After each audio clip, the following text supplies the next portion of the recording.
See the smile on the patient's relative as well as on the patient. I think 100 में से मुझे लगता है 10 लोगों को उनके चॉइस के ब्रांचेस, चॉइस के हॉस्पिटल मिलते रहेंगे, medical colleges. After MBBS also most of the people change their stream.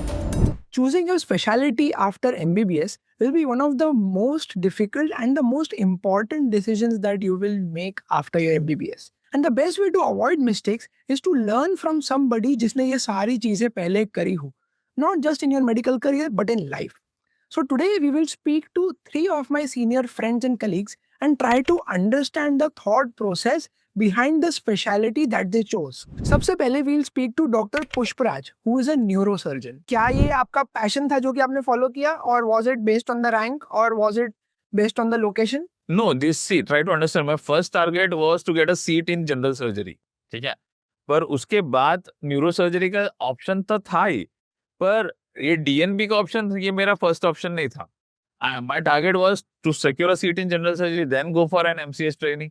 पर मेरे को डीएनबी का ऑप्शन डायरेक्ट न्यूरोसर्जरी का आ गया तो मैंने वो ले लिया. न्यूरोसर्जरी जब मैं इंटर्नशिप कर रहा था तो मेरे हॉस्पिटल में एक न्यूरोसर्जन थे, तो बहुत सारा मैंने देखा केसेस की, बहुत सारे पेशेंट अनकॉन्शियस आते थे and they used to go home walking. समझ आए कि ये कुछ अलग ब्रांच है जिससे कि आप पेशेंट की जान सच में बचा सकते हो और एक क्वालिटी ऑफ लाइफ दे सकते हो और उसके लाइफ में कुछ वैल्यू ऐड कर सकते हो और उसके फैमिली के लाइफ में भी. बेसिकली इससे न्यूरोसर्जरी का जो बीज उत्पन्न हुई. पहले 1-2 अटेम्प्ट मेरे को जनरल सर्जरी नहीं मिल रहा था, मेरे को बाकी के डिप्लोमा इन ऑफ्थैल ईएनटी वगैरह मिल रहा था, तो वो मैंने नहीं लिया. तो मैंने डायरेक्ट फिर मेरे को डायरेक्ट डीएनबी का ये लग गया विंस में, वेस्टर्न यूनिवर्सिटी न्यूरोसाइंसेस कोल्हापुर में. तो फिर मैं वो प्रोक्योर किया, मैं जाके इंस्टीट्यूट देखा, वो अमाउंट ऑफ वर्क देखा, तो मैं बहुत खुश हो गया. दिखने में तो 60 बेडेड था, पर always used to be occupied more than 75%. ये ऐसा था. और मैंने उधर पेशेंट्स देखे और बहुत सारे सीनियर से भी वहाँ से बात किया, तो उनका एक्सपीरियंस तो बहुत बढ़िया था.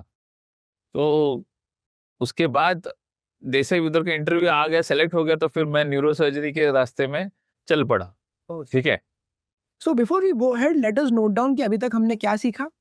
कॉलेज फिजिकली खुद जाके देखो, सीनियर से बात करो, एंड मोस्ट इम्पोर्टेंटली इंटर्नशिप ढंग से करो. बात ये थी कि जब मैं लाइब्रेरी में बैठता था, जब प्रिपरेशन कर रहा था, तो बहुत सारे लोग बोलते थे कि डीएनबी में कोई पासिंग परसेंटेज बहुत कम है, कोई बोलता है 10% है, कोई बोलता है 5% है, कोई बोलता है 20% है. तो मैंने खुद को एक चांस दिया, क्यों ना हम ये परसेंटेज ही जो बोल रहे हैं उन लोग, वो परसेंटेज ही नहीं बन पाए, क्योंकि we give our best in 100% in everything whatever we do. तो मैंने एक चांस उठा लिया एंड मैं बहुत खुश हूँ, क्योंकि मेरा ट्रेनिंग इतना वास्ट हुआ है, इतना इन डेप्थ हुआ है. I am indebted to my sir for that and madam, जो उसने मुझे आज इधर खड़ा किया है न्यूरोसर्जरी एज अ न्यूरोसर्जन. तो इसके लिए मैं बहुत ग्रेटफुल हूँ. Okay, so tell me one thing which is the best part of being a neurosurgeon. See the smile on the patient's relative as well as on the patient. You will never forget that. बाकी बहुत सारे सब चीज का plus और minus रहता है life में. ये मेरे को लगता है ये सबसे, the smile on the patients face and the families face, that keeps me growing and keeps me fighting. Okay, my personal opinion is that कि कोई भी स्पेशलिटी सिर्फ आपको एक आइडेंटिटी देती है, उससे आपकी मार्केटिंग आसान हो जाती है, पेशेंट्स के लिए आपको ढूंढना आसान हो जाता है, बट उससे ये कोई गारंटी नहीं होती कि आप उस स्पेशलिटी के सबसे अच्छे डॉक्टर बनेंगे. सबसे अच्छा डॉक्टर बनने के लिए और बहुत सारे फैक्टर ज़रूरी होते हैं, जैसे कि आप कितने हार्ड वर्किंग हैं, कितना आप एक्सपीरियंस जमा करते हैं, कैसे अपने नॉलेज को अपडेटेड रखते हैं, आप पेशेंट से कैसे बात करते हैं, कैसे आप इंश्योर करते हैं कि आपके एरिया में जो हॉस्पिटल्स हैं वहाँ पे आप नोन हैं, हर किस्म के पेशेंट्स जो हैं आपको अच्छी नज़र से देखते हैं, आपके कलीग्स आपको किस तरीके से देखते हैं, ये सारी चीज़ें मैटर करती हैं. तो मैंने देखा है कि majority youngsters, MBBS students, they want to become neurosurgeon because of the money and glamour.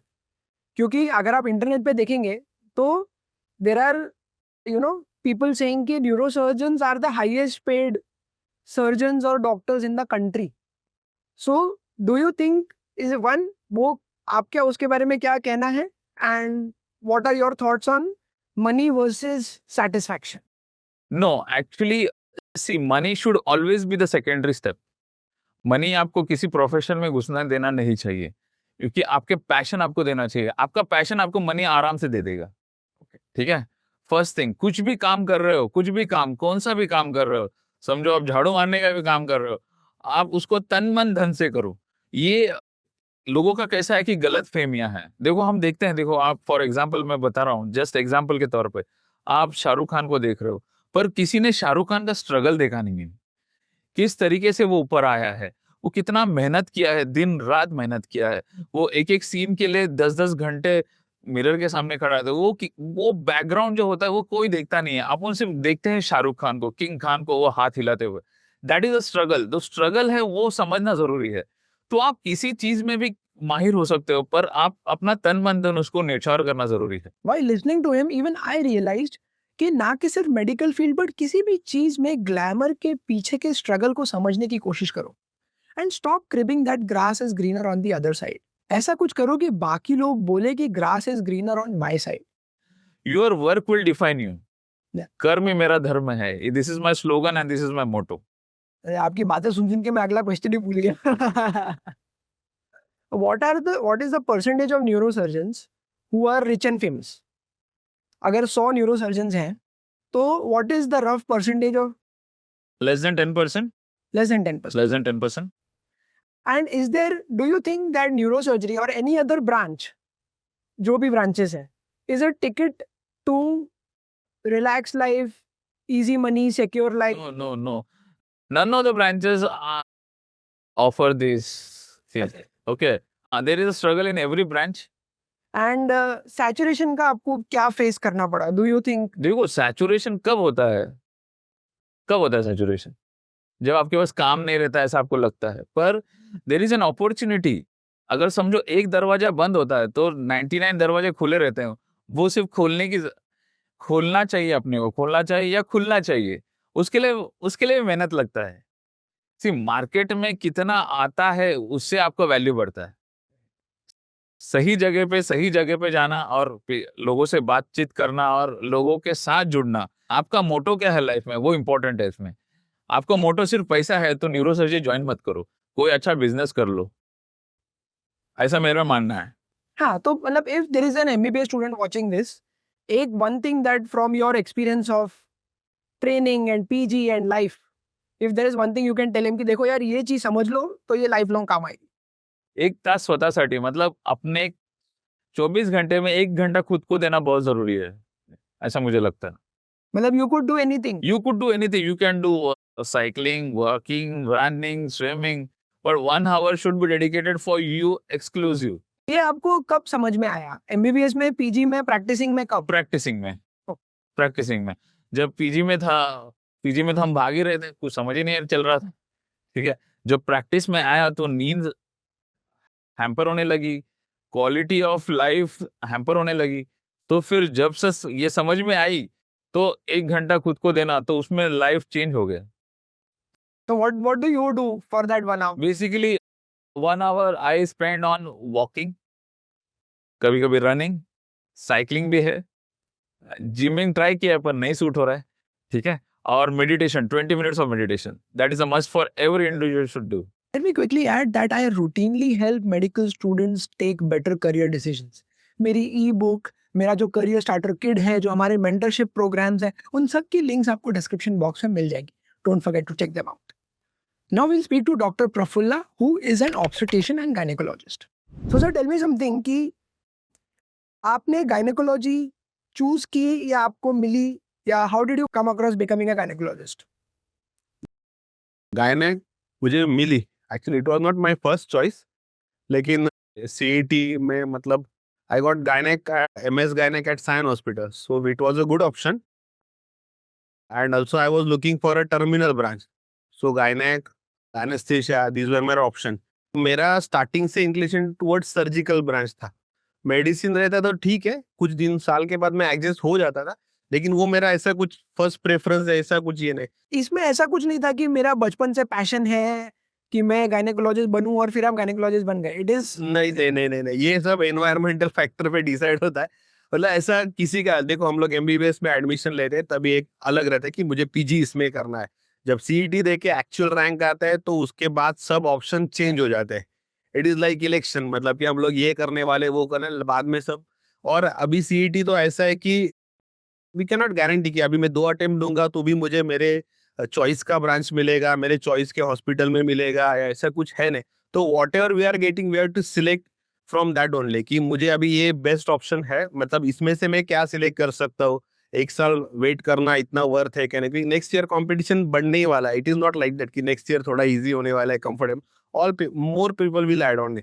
सो जो ऑप्शन सीईटी के रिजल्ट पे सब रहता है, सीईटी के रिजल्ट में जो ऑप्शन मिलते हैं तो उसमें से हम लोग को सिलेक्ट करना पड़ता है। पैशन ये वो उस हिसाब से आई थिंक 100 में से मुझे लगता है 10 लोगों को उनके चॉइस के ब्रांचेस, चॉइस के हॉस्पिटल मिलते रहेंगे, मेडिकल कॉलेजेस। बाकी 90 have to adjust with what they are getting. फिर व्हाट देयर गेटिंग। तो आई होप आपको वंस एंड फॉर ऑल ये क्लियर हो गया होगा कि passion is overrated and keeping your options open is the best strategy. CET तो ये मतलब it is a exam of elimination, it is not exam of selection. तो गायनेक शुरू करके मतलब as a practising gynaecologist as a surgeon how many years have been passed, कितने साल हो गए? अभी तो 8 साल हो 8 साल हो गए। 7-8। तो डू यू थिंक कि अभी मतलब are you happy with the choice and the branch, या आपको अभी भी ऐसा लगता है कि नहीं मेरे को कुछ और मिला रहता तो बेस्ट होता? नहीं, I am absolutely happy with my branch. देखो कैसे रहता है, स्टार्टिंग में when we start our PG course तो हम लोग लर्निंग फेज में रहते हैं, we don't know, we see someone and हम लोग इमेजिन करते हैं कि my branch is like that only, उसमें ऐसा होने वाला है, ये होने वाला है। जब एक्चुअली हम लोग सीखना स्टार्ट करते हैं, actually we are into that branch, तो हम लोग को समझता है कि my interest in that branch, मतलब उसमें मुझे कौन सा फील्ड मुझे अच्छा रहता है। Like in gynaec there are multiple आप ऑप्शन है, मतलब आप you can go do infertility, you do laparoscopy, you do pure pure obstetric, you do ultrasound. तो मेरे इसमें बाकी ये सब ऑप्शन है। I am specifically doing laparoscopy, this is my interest and I am happy with that. तो लेकिन ये लैप्रोस्कोपी का इंटरेस्ट समझने के लिए मुझे पोस्ट पीजी 5-6 साल और स्पेंड करने पड़े। Okay. Till that time how I am going to survive. तो उसके लिए मुझे कुछ साइड बाकी का वो सब ऑफस्टडीज बाकी का ये सब देखना पड़ता है। Once you are at stable level, आपको एक इंटरेस्ट डेवलप हो गया एंड यू आर आपका बाकी का एक इनकम विच एवर वे, आपका अगर एक से आ रहा है, आपको सैलरी से आ रहा है, सर्जरी से आ रहा है, या फिर आपको बाकी ओपीडी से आ रहा है, आप कॉर्पोरेट जॉब करेगा और गवर्नमेंट जॉब, तो उस कुछ दिनों के बाद आप फिर डिसाइड कर सकते हैं अभी मुझे किस में खुद को डेवलप करना है। तो थोड़ा टाइम तो देना पड़ता है इंटरेस्ट डेवलप होने के लिए, और इंटरेस्ट जिसमें है उसमें खुद को डेवलप करने के लिए, मतलब वो स्किल एक्वायर करने के लिए, वो प्लेस एक्वायर करने के लिए, बाकी ना तो टाइम लगता है। तो अभी मेरे को बताइए कि now that you have been practising for so many years, what do you think is the biggest struggle? वरना मतलब मेजॉरिटी डॉक्टर्स रोते क्यों रहते हैं कि ये नहीं है वो नहीं है, डॉक्टर्स के लिए सैचुरेशन है, अभी लाइफ अच्छा नहीं है, बहुत स्ट्रगल है, वैल्यू फॉर मनी नहीं है। तो हाउ डू यू थिंक आज के टाइम में? नहीं, एक्चुअली कैसे हो रहा है, हम लोग ऐसा सोचते थे, मतलब पीजी में एडमिशन कि अभी एक बार once we are done with PG life is set. This is biggest myth. Actually life PG के बाद स्टार्ट होता है। See what I learn in my MS OBG at Sion hospital, it was conventional obstetrics and gynaecology, open surgery, LSCS, high risk pregnancy. Now demand, अभी जो demand है current demand which is laparoscopy, infertility, ultrasound, foetal medicine, ये हमारे PG में नहीं सिखाया जाता है क्योंकि वो लिमिटेशन है। मतलब 3 साल का एक फिक्स करिकुलम रहता है, उसमें जो होता है उसमें, और जो फैकल्टी उसमें ट्रेन रहती है, you get that kind of exposure, बाकी तो खुद सीखना रहता है। तो ये सब चीजें सीखने के लिए, या यू वांट टू, मतलब ये सब चीजें एक्वायर करने के लिए टाइम स्पेंड करना पड़ता है। इन आवर मेडिकल फील्ड ना, learning is continuous and never ending process, और उसके साथ आपको बाकी के इसमें भी कॉम्पीट करना है, सर्वाइव करना है, तो it is never ending process. तो अगर if there is a student who is an MBBS and अगर उसको ऑप्शन मिले कि उसको अपना ब्रांच चूज करना है, तो क्या क्या फैक्टर्स उसको देखने चाहिए that you have learn from your experience कि भैया ये सब देख के आगे बढ़ो? अगर उसको उसके चॉइस का ऑप्शन मिल रहा है तो ही इज वेरी लकी।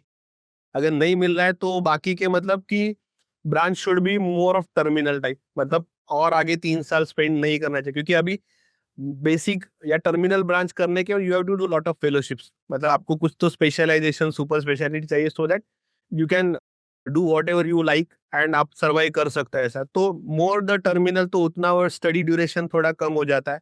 दूसरे, second, in which area you are practising, आपका सिटी कौन सा है, 3 टायर है या आप तालुका प्लेस पे, डिस्ट्रिक्ट प्लेस पे, आपके लोकल एरिया की रिक्वायरमेंट क्या है और उसमें ऑलरेडी क्या है। अगर आप समझो एक रिमोट एरिया में है तो आप उधर सुपर स्पेशलिटी और टर्मिनल वो सब समझो आप, you do onco surgery, you do MCH and cardiology, you really have that much scope in your city?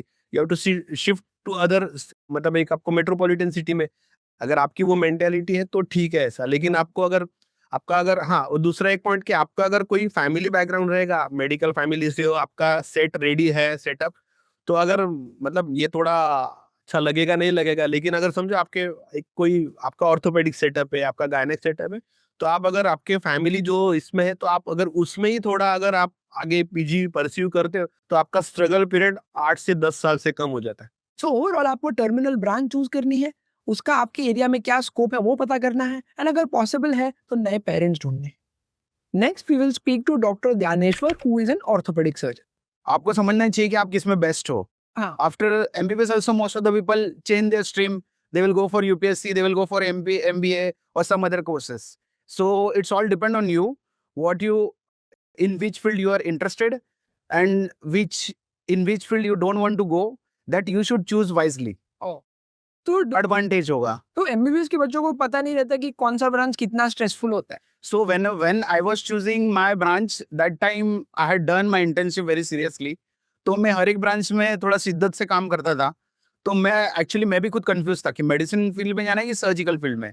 तो मुझे इतना समझ में आया कि हाँ, I shouldn't go to medicine field, I should go for surgical field. अभी सर्जिकल फील्ड में भी आपको डिवाइड करना माइक्रो की मैक्रो, तो मैंने सोच लिया मैक्रो है तो orthopaedics, that so far you must have observed a pattern कि MBBS में आपका सिर्फ एक कॉन्सेप्ट क्लियर होना चाहिए कि आपको फ्यूचर में फिजिशियन बनना है या सर्जन बनना है। फिजिकल क्यों, मेडिसिन में क्या बुराई है? मेडिसिन में मुझे ये बुरा लगता था कि यार you just give only medicine, you will listen to all the people, there is no adrenal rush. मतलब adrenal surgeon is just like कि तो when you operate you have adrenal rush, तुमको एक फ्रैक्चर को रिड्यूस करना है, किसी को फंक्शन देना है, तो वो जो पेशेंट जब चलता है सेटिस्फेक्शन देता है ना चलने के बाद, और जो दुआ देता है वो तो अलग ही है। तो वो अच्छा थोड़ा हैपनिंग मतलब डोपामिनर्जिक इफेक्ट देता है। अच्छा। हाँ, यस एक्साइटिंग है। बार मैंने देखा कि सारे ही डॉक्टर्स ने सेटिस्फैक्शन की बात करी सबसे ज्यादा, ना कि पैसों की। They chose satisfaction over money, and I think that is the key to happiness for all doctors, for any doctor, because कहीं ना कहीं जो भी व्यक्ति है जो डॉक्टर बना है आज, वो जीवन में और कुछ भी कर सकता था। आप ठीक करने के लिए पैसे लेते हैं या आपका प्रोफेशन है, आप कंज्यूमर एक्ट के अंदर आते हैं, वो सब हमें पता है। स्मार्ट लोग तो बहुत होते हैं, बहुत पावरफुल, बहुत रिच भी होते हैं, बट हर एक व्यक्ति को अपॉर्चुनिटी नहीं मिलती किसी दूसरे व्यक्ति के लाइफ को इतना क्लोजली चेंज कर पाने की। And how many years are you into post PG, मतलब PG करके कितने साल हो गए? Total it's around 10 years now in orthopedics. Orthopaedics. तो मेरे को बताओ कि गिवन एन ऑप्शन, क्या तुम फिर से सर्जरी लोगे या would you choose a less stressful branch? नहीं, surgery is one of the challenging thing. Orthopaedics is a challenging branch. अच्छा है, यू विल फील गुड। जो रात को जो नींद आती है ना आफ्टर फ्रैक्चर रिडक्शन और after you see the post of X ray, हाँ बहुत अच्छा लगता है। मतलब जो इतना स्ट्रेस है, क्या वो एक्साइटमेंट से बैलेंस होता है या ऐसा लगता है कि नहीं, मतलब थोड़ा और आसान चिल हो? नहीं, इट्स ऑल मतलब इट्स जस्ट लाइक ECG। कभी एक्साइटमेंट बहुत ज्यादा रहता है, कभी एक्साइटमेंट बहुत कम रहता है, but life is like that only ना, लाइक ECG नहीं है। कंटिन्यूस सेम लाइन पे नहीं चल सकते, ऊपर नीचे तो रहना ही चाहिए। तो अगर कोई स्टूडेंट है जो MBBS स्टूडेंट है जो ये देख रहा है, so if there is one thing from your experience that you can tell कि देखो यार ये चीज का ध्यान रखना, बाकी सब सेट हो जाए। मुझे ऐसा लगता है कि पहले से बोला कि मस्ती भी इम्पोर्टेंट है, उतना पढ़ाई भी इम्पोर्टेंट है। मैं तो ये भी बोलूंगा कि इफ एट ऑल कभी लाइफ में कुछ हो भी रहा है कि फेल भी हो गए, तो भी डरना नहीं। बहुत लोग फेल होकर बहुत बड़े बड़े डॉक्टर हो चुके हैं, तो इतना टेंशन लेने की बात नहीं। यू जस्ट पढ़ते रहो, करते रहो, रुकना नहीं है, थमना नहीं है, बस। If you really found these conversations helpful, तो आप कमेंट सेक्शन में लिख दीजिए कि आपके फेवरेट डॉक्टर ने जो फेवरेट सेंटेंस कहा, जो कि आपको पसंद आया, जो कि आप हमेशा लाइफ में अपने साथ रखेंगे। I would really like to know what do you think. If you enjoyed watching this video, then there is a whole playlist of career guidance videos that I've made. Make sure you check them out after you finish this video.